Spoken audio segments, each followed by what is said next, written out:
Hello there, ladies and gentlemen, coming to you from the high desert air of El Campo, the deserted Mexican village. You can see we're overlooking here what was once a thriving, teeming town.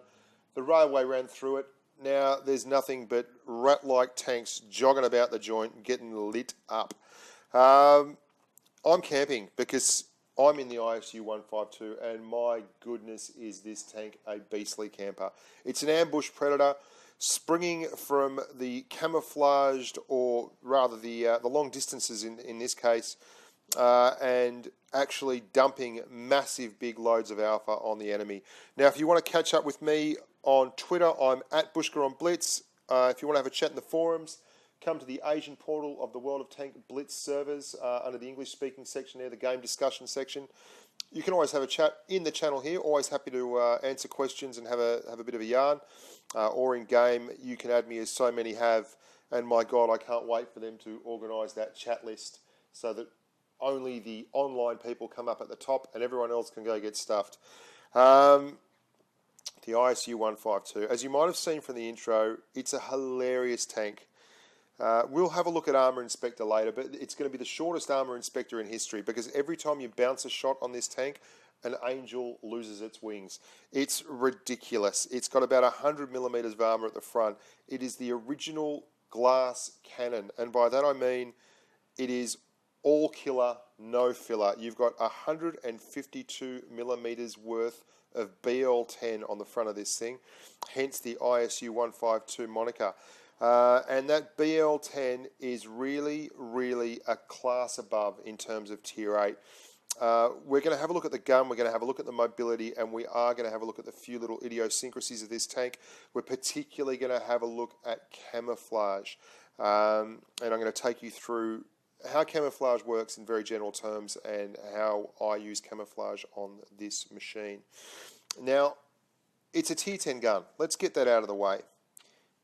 It has Tier 10 levels of penetration and Tier 10 levels of derp. 286 pen is your standard AP round on this tank.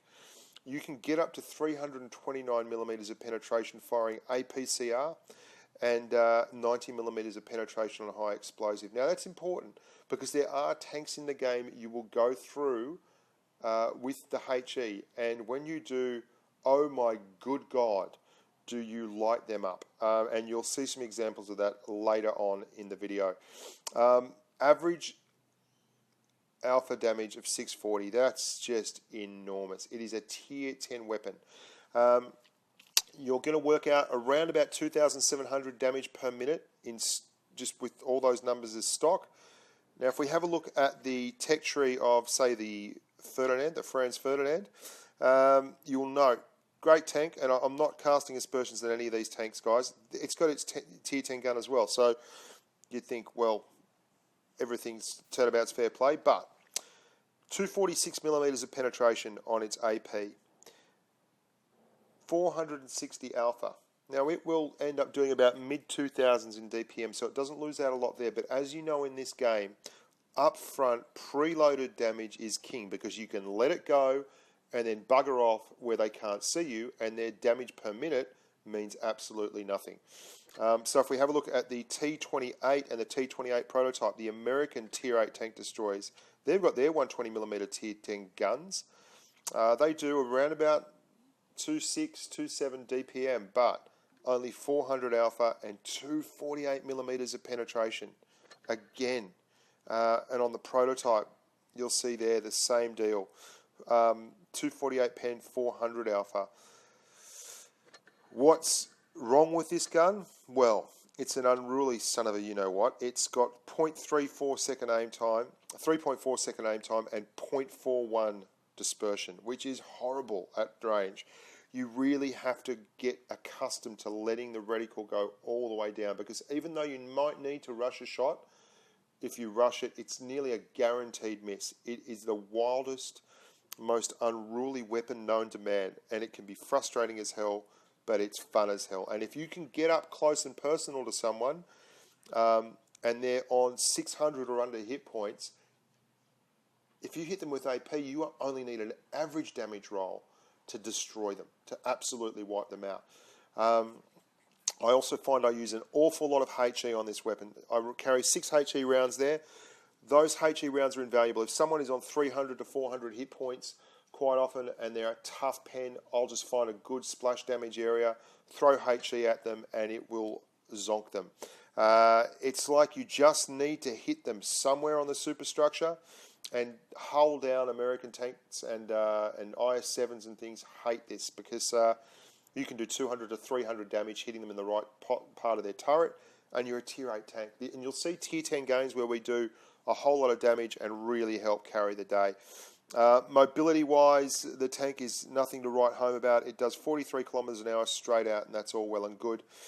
21 degrees of traverse on its tracks and such, which is grand.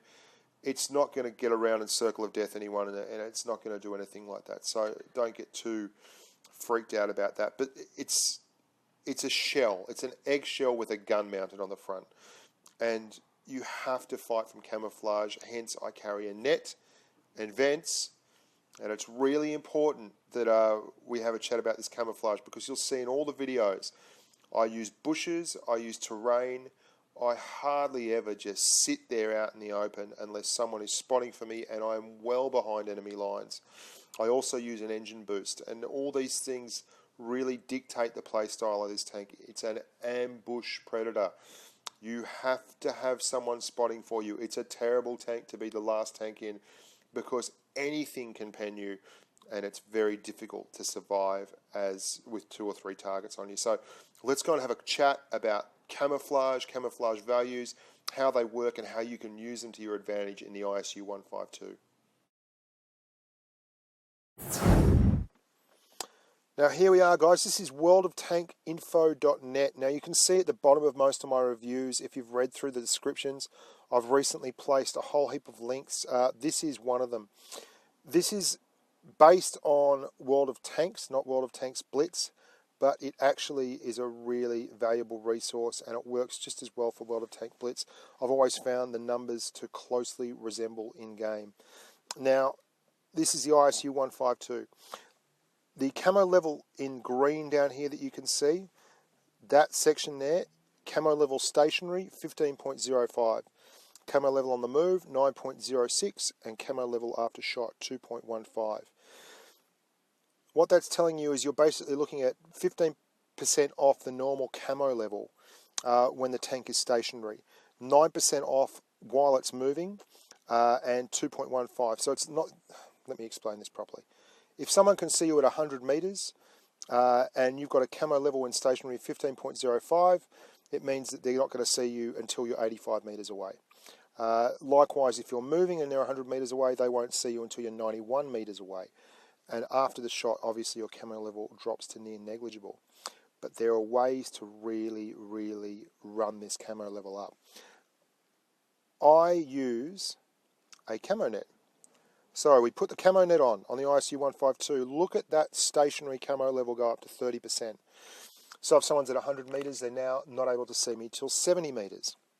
This is all broad strokes, guys. Don't get freaked out if you understand all this already and you're saying, hey, but that's not exactly, whatever.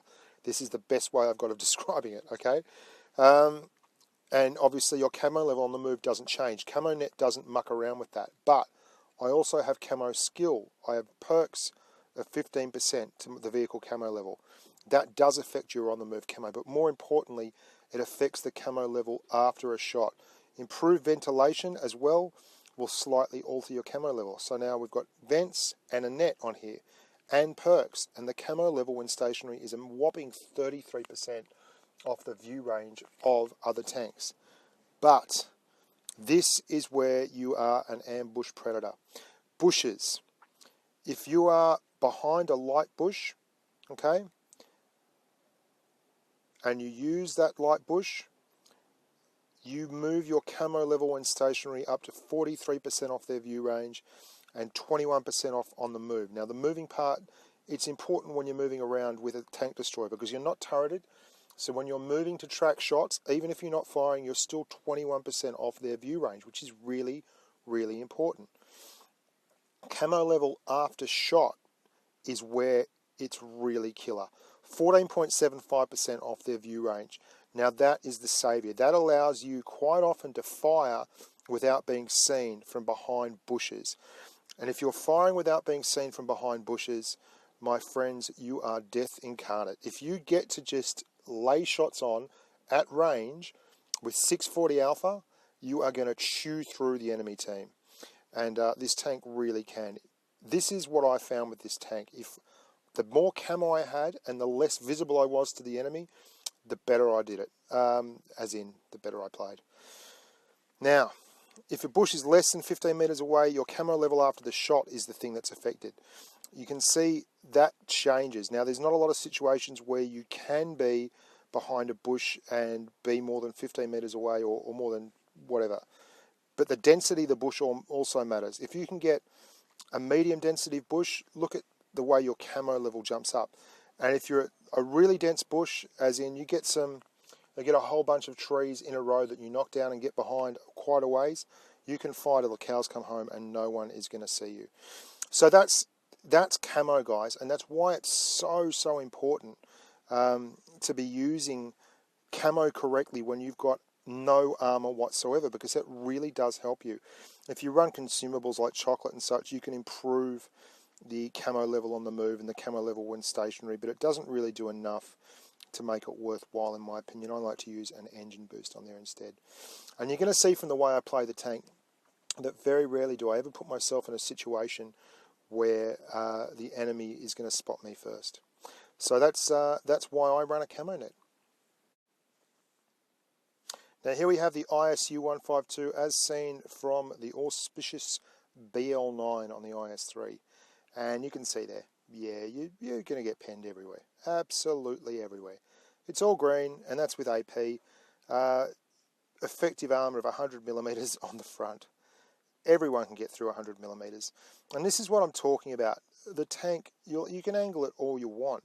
It's just no angles. The only place they're going to struggle to pen is if they shoot you right in the gun mantlet. And that's because if you look here, you can see there is actually some spaced armour there over the gun mantlet, and then you have 60mm, and there's a chance less that they won't pen it, but more that they'll bounce off it because it's got some very awkward angles on it. But this is going to be the shortest armour review I've ever done. Basically, it has no armour.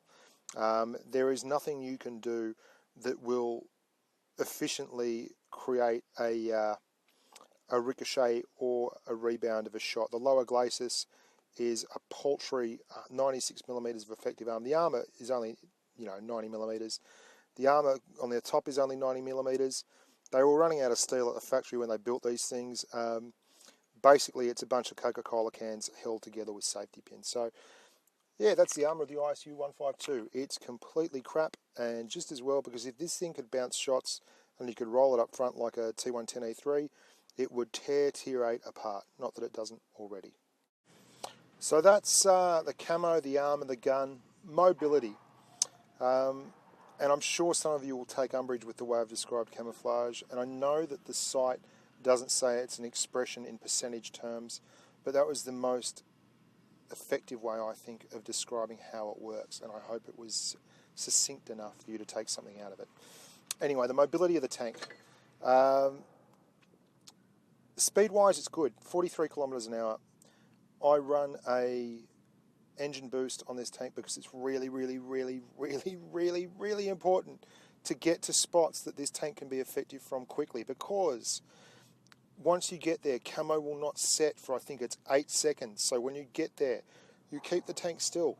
8 seconds later, you are now effectively running at 33% camouflage, and you're very difficult to see.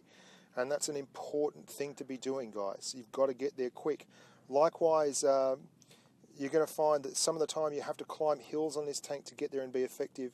And if you're not there in time, your shots may have already moved on. You've got a 3.4 second aim time.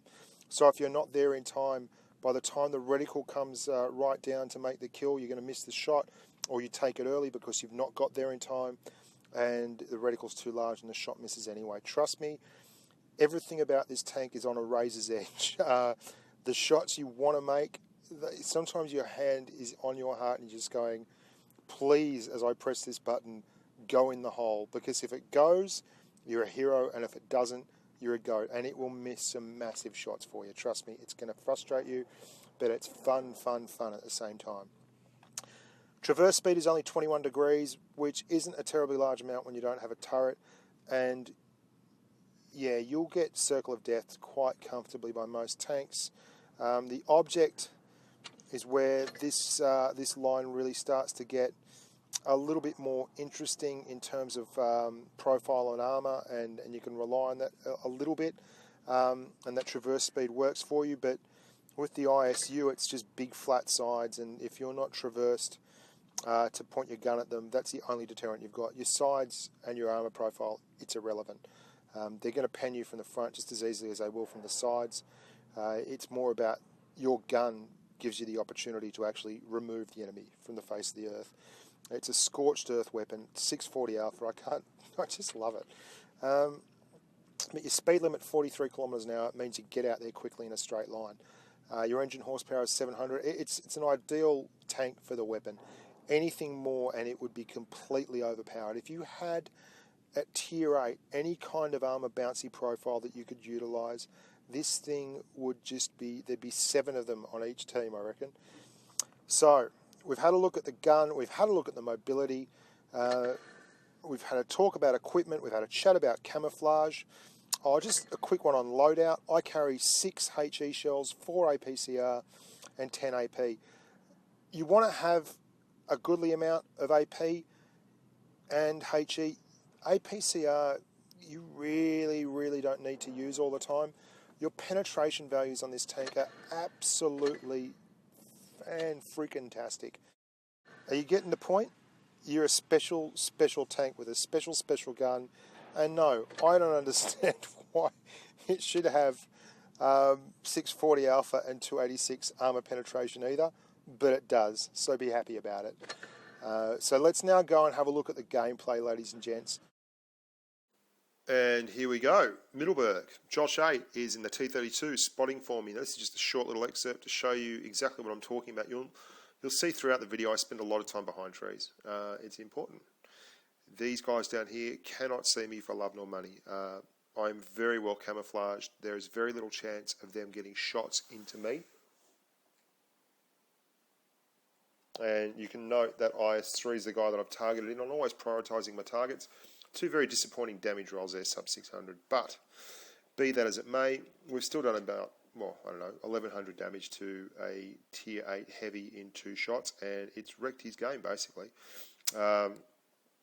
The AT-15A is backing the way. He also has received some friendly love. We're going to switch to HE because they're both one-shots, and we now want to use HE to splash damage them to bits. Now, HE is really important to this tank. You can pull off some absolutely hilarious shots with this. You note into the side armour of light tanks like mediums, lighter tanks like mediums, or into the rear armour. There's nearly 900 into that Panther. Things like the Comet, that has a very weak turret armour profile, so we're going to use HE on the side of his turret if he gives us the opportunity. Slow it down there. You can see we're going to just release the beast. 1018 damage into the side of the Comet. It's ruined his day. Yeah, the M103, T32, the American Heavy and Tank Destroyer line, for instance, has very weak rear eggshell armour on their engine area. If you can put HE in there, you can do some serious damage. Now we're going to have another look at the camo. You'll note there my camo was blown. I didn't have any trees, anything to hide behind. There was no trees there to make a little nest out of. I like to make a little nest with the ISU 152 when I start my day's work. And the reason for that, obviously, is that trees in the air are not cover, but trees on the ground are bushes, and bushes are great cover. You can see the rock taking a few hits there for me. Now, once you have that set up, you have an 8-second period before they lose sight of you, because there is no one with direct eyes on your target. And by the time that ST1 comes back around, I am in position with a bush in front of me, and he's like, oh, where'd that target go? Target's gone. Target is going to give you a whopping, my friend, and there's 600 damage. This is a tier 10 game. He couldn't see me. I did not get spotted because I dropped that tree in front of me. And to be honest, tier 10, tier 8, it's not really the difference here. your tank can only take 2 or 3 hits regardless. It's got crap all hit points. It's got no real armour. It's all about camouflage and utilising your teammates to be little mini meat shields running around spotting for you. And that's what I do. We don't win this game, but we sure as hell do the most damage on the team and contribute the most to the destruction of the enemy. I think Death Knight is my partner here. Yeah, he's in the T44. He's obviously right up against it in a stock T44. He's grinding at the poor bugger in a Tier 10 game. Not a lot he can do about that. He doesn't have a Tier 10 gun handy. He's probably using a Tier 7 gun. The Tiger 2 now. We've had the E75, the Tiger 2. We're just going through these big heavies like a knife through butter. And it's a testament to the abilities of this BL10 that it gets a lot of respect. It makes people back off considerably every time they get one pumped into them from this thing. I mean, look at that, 671 into an ST1, nearly 700 damage. In 2 shots, we've done 1,300 damage to that guy. That's a lot of damage to a Tier 9 heavy. We've still not been spotted since we set up our little nest. If you're running a net and you've got vents and you've got camo perks, this is all possible, because once you get a tree down, you are just absolutely pounding the camo. This Tiger, look at him, he's moved right up there. We fired. We're on a cooldown, so we're more than visible. We're going to use HE here because we want to make sure of the kill. 370 damage basically from our HE shell. I mean, there's a lot of tanks that would be happy to do that with their standard AP rounds. But yeah, I have to reiterate that. Running vents in a net and having a perks means that if you can get a bush in front of you, you have really changed the game in terms of camouflage. Now, there is a Jagdpanzer E100 down there. We missed that shot because we rushed it. If you rush shots on this tank, and I know I mentioned it before, but it bears to mention again, if you rush shots on this tank, you will absolutely pay the penalty. We don't miss that one though. 627 into the side of the Jagdpanzer. There was a good chance we could have actually cleaned him up there with that shot, but we didn't, and now they're close enough that they can see me when I fire my weapon. So it's all over here because, you know, I'm going to get an extra one in just on this E75. Put another 670 into him just for fun and frolic, but the Jagdpanzer E100 has moved up on my left and has negated my rock, which is very unkind. So that's a Tier 10 game. We do 4k damage, and it's a Tier 8 tank destroyer with eggshell armour and 1100 hit points. And you've got to wonder, there's no other Tier 8 tank destroyer in the game with this kind, like 4,100. Next closest was 1,800. It's a great camper. It suffers when it doesn't have people out spotting for it. And you can see these guys on the right flank have done the right thing. They've moved forward. The guys on the left flank have done the right thing for me. They've moved forward. I've got clear spots and clear targets. We're just dropping absolute bombs. 656 into the poor old Centurion. And that T-54 up there, we only track him. I mean, you can't win every time. But it really makes people edgy, and we're using APCR now. We set him on fire. Good catch there. He could well have burnt out, but anyway, we've obviously running this one at double speed just because we've got a lot of gameplay to get through. And it's a really important thing to study this tank through gameplay, because when I first got the tank, it took me a while to actually figure out how it was meant to be used. I was running it more or less too close to the fire and being too aggressive in it. It's a great tank at the end of the game if everyone's on low hit points. You know, if you've got a whole bunch of tanks on sub 400 hit points, you can just put HE in the spout and run around and dust them. It's absolutely hilarious. Anyway, we're back looking up here at the T-54. The 30, bump him. You can see if you've got people out spotting, this tank's a killer. It's really important too to remember that as soon as you get that light bulb, you got to move, because everyone is desperate to hammer you. You are the most popular guy to kill on the enemy team, and you should be.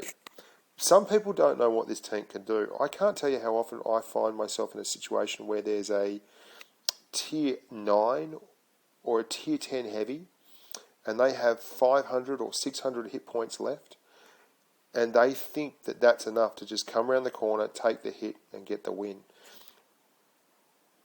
And they don't. They take the hit, and they disintegrate, and that's the end of the game for them. Because for some reason, there are a lot of people out there who don't realise that the BL-10 is an absolute lunatic gun, and it will fill you up as soon as look at you. All you got to do is fire HE into those low hit point targets and they evaporate. You can see there another 4,000 damage game. A lot of 4K games in this tank. I'm not sure why that's the magic number. When I look at this, start the game, knock the tree over, turn around, begin firing. So whatever happens, you have a little tree there and you can get people. Now this team was, our meds didn't push hill. Our meds kind of just went everywhere. Yeah, the IS6 on my right and the VK are, I don't know what they're doing. They're not particularly intelligent and they're struggling along. We really have to carry this game. The T-44 attempted to make a go of it, but he got hammered. The right flank has fallen. I'm telling these guys, but they're both tunnelling severely on that hill, and look at them. So I'm going to use them basically as cover. I'm now spotted. That T-43 shot obviously spotted me, pulled me out of camouflage. This is what I'm talking about with big heavies thinking they can just roll around a corner and get you. He's been hit there and he's given me one. And he's used to the doctrine of pull out and shoot. So he's waiting on a reload to come out and shoot. He's sub 650 hit points. That's a one shot. Every day of the week, that is a very, very good chance at a one shot. And a lot of heavies don't know, and you can see we absolutely destroy this Jackson here as well. They've only got 2 tanks left.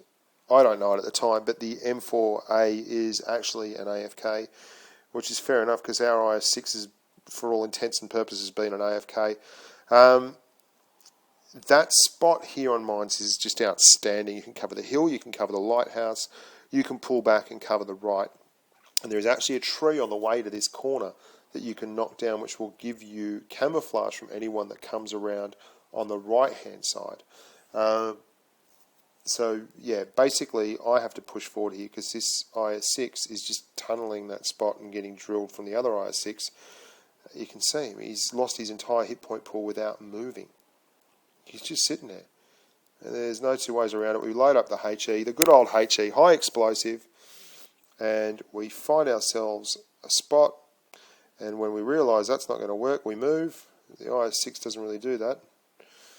And we nail him. That's it. And I realise by now I have not seen or noticed the tier 6 medium, and if he didn't rush the cap circle or rush the hill, then he must surely be in the medium section of the respawn area. And I go and look straight at it, and there he is. So that's very much an indicative game for this tank. You use the rest of your team as spotters. You find yourself a spot where you are behind the rest of your team and you have good camouflage, or as good a camouflage as you can possibly have. You do nearly 4,700 damage and you move onwards and upwards. Now here we are, another tier 10 game. This is an interesting way of using this tank. This Yag Tiger at the back is a little bit 670 into him there. He's a little bit at 6s and 7s, which is unfortunate for him, but he's been caught out. And we're just going to basically nut him. The rest of their team has gone the heavy area there. That was a really, really low HE roll, 118. That's unheard of. There you go. The rest of the team's gone the heavy area there and pushing up very strongly. So we're going to have to go and do some wet work. We're going to have to get in there with the heavies and mix it up. There's no camo here. The only thing we've got going for us, which is something that's quite a good thing to have going for you, is we've got a big bloody gun and all these guys are on relatively low health. So you can see there's a T110E4, we finish him off. There's an IS8 up around the back here, we're going to finish him off. There's now a mouse, he's got more hit points left. And it's just me, a mouse and a T4034. Here we go, the mouse is a one shot. I'm willing to take a shot from him because I figure that's all I'll need. And the mouse into the side of the mouse, now the T34, and this is where the wild derp dispersion lets me down. You'll see this shot, it's devastating. All I got to do is nail this shot, and yeah, dives. Then I panic. Oh, I could have been a 5-try hero in this game, but I wasn't. And then I panic and pull back, and he just comes out and gets the shot. Bad play. And I know it, very disappointed in myself. But we did get an interesting medal there. We got the, I think it's Hallinan's, top damage by nearly 2k in a tier 10 game again. It's just a derper. Yeah, the Hallinan's medal. Destroy at least 3 enemy tanks or tanks destroyers with, and they've all got to be a level above you. So we got that in a tier 10 game. Apparently 2 tiers above you is just as good. So this is the same thing on this map. This is how it always ends up for me, this map, where you've got to go in and just do nasty stuff. That's FOE Horace, good mate. He had a solid game here, and LT Jeff is in this game as well, another forum member. I'm rolling around here with Josh 8. He was at the back, nailing an object 268, and Jeff came along and grabbed him. So we're now in doing the wet work. This is how you've got to do it with this tank. Just be really careful. You can see me pulling back there. It's all about being agile and using this tank to the best of your abilities and just dropping 640 wherever you can, then hiding and not giving them a chance to and waiting on a reload. Now, if you are in a situation like this, never stop moving. This tank is dead in the water once it stops moving. You've really got to keep the tank rolling. If you stop rolling, you're in trouble. And find cover. All we're doing is moving from one bit of burnout tank to the next. Finding cover. Dropping 640 every time we get the chance. Just trying to bait a shot out of this guy here and then busting one right into him there. Pulling back. LT Jeff, the Centurion, is the last to go. He was top damage and he certainly did his best, but it was not enough. And we walk away with the chocolates on that one. Very interesting. That's basically 2 examples of how you use this tank when it gets up close, personal and nasty. You've got to use it like a shotgun. You don't want to be mid-range. Mid-range is death. Mid-range is absolute death because there is no way you can confuse or drive past them or do anything like that. You're either going to be absolutely in their face or at 3 miles distance like this. And that's Pimp Daddy over there. He's been left out on his own on that far corner.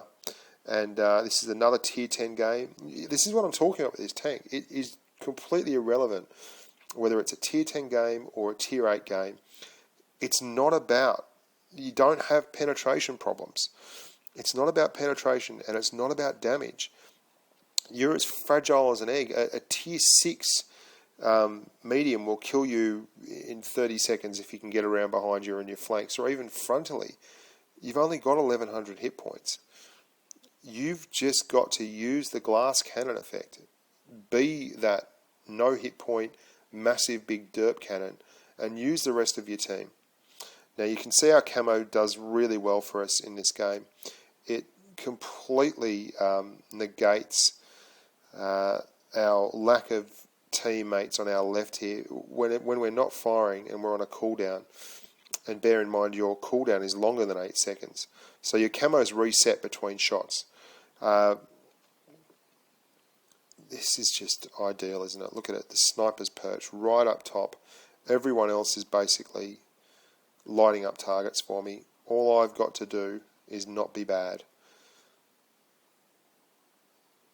There we are, 620 in the big E100. I'm moving back because I'm pretty sure I'm going to get spotted there. Now, it doesn't matter if they can see your gun, that won't set off camo. Your chassis will, however. So we hit and we move straight back. We're going to take one, but he's on a reload, so we're happy enough to fight that one out. We'll beat him to the reload. There is another IS-7 behind him, but if we can get this guy, we're a very good chance at carrying the day. And then straight back. If you're spotted, do not stand still. You can see the shell come in there. If you're spotted in this tank and you stand still, you are dead. If someone can see you, they can pen you. It's not like your front of your tank. If they hit somewhere on the gun mantlet, you're a chance of not dying. Apart from that, everything else is going in, and this is where we switch to HE. Now that's the IS-7.